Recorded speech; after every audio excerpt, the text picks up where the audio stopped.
Hello and welcome. I'm Joanna Junak and this is GFN News on GFN.tv. The Conference of the Parties to the WHO Framework Convention on Tobacco Control, COP11, is now behind us.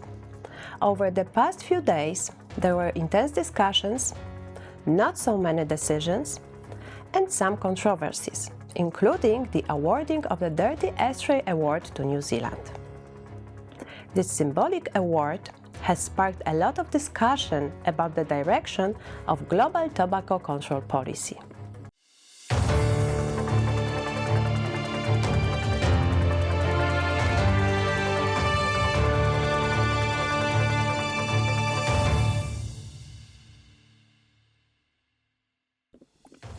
Nancy Loucas, CAPHRA's Executive Coordinator, is with us today to help us understand what's really going on. Hi Nancy, it's good to see you again. Could you please explain to us what the Dirty Ashtray Award is? Hi Joanna, thank you for the opportunity. To start, what is the Dirty Ashtray Award? The Dirty Ashtray Award is awarded to individuals, organizations, or countries at the meeting of the Conference of Parties to the Framework Convention of Tobacco Control. And it is awarded because they are deemed to be obstructing global tobacco control efforts or promoting the interests of the tobacco industry. Now, for New Zealand to get that award was really telling, let's put it that way. Number one, New Zealand has had a dramatic decrease in smoking since the enactment of the regulations that legalized vaping. And it's interesting to see that the counter to that, which is the Orchid Award, was granted to Mexico, which is chaos, to put it mildly. How do I feel about this? Personally, I'm offended. But then again, like I said, it's interesting because the fact that they would give a country that has done something by implementing regulations and implementing policies to help their own people and that has drastically reduced the smoking rate, a Dirty Ashtray Award kind of tells you where the WHO FCTC is headed, and it's not in a really good place. So why has New Zealand been criticized regarding its tobacco control policies? I think New Zealand has been criticized because they have fully embraced harm reduction. They have allowed for regulated vaping. They have allowed for heat not burn tobacco.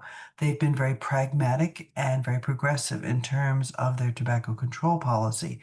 Two things which are deemed to be naughty, let's just say, to the Framework Convention of Tobacco Control Secretariat and the NGOs that run the show, because they are prohibitionists. They are anti-nicotine.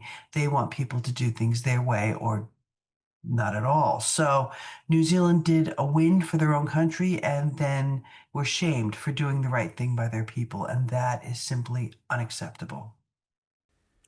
And what is CAPHRA's stance on the award? And what is your personal view on it?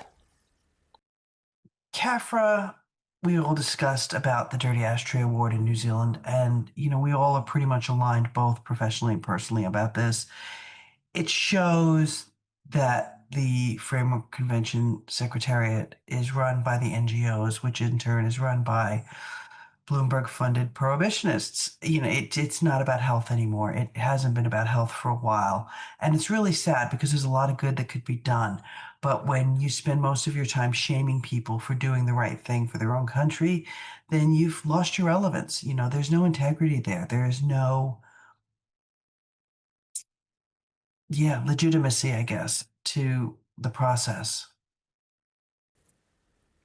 Nancy, now that COP11 in Geneva is behind us, what message would you share with countries working to balance tobacco control and harm reduction?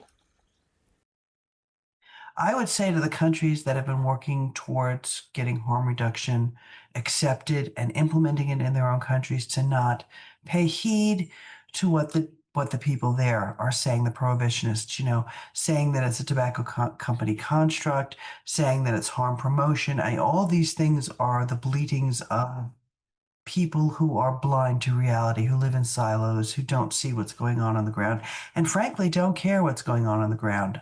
It's a sad state of affairs.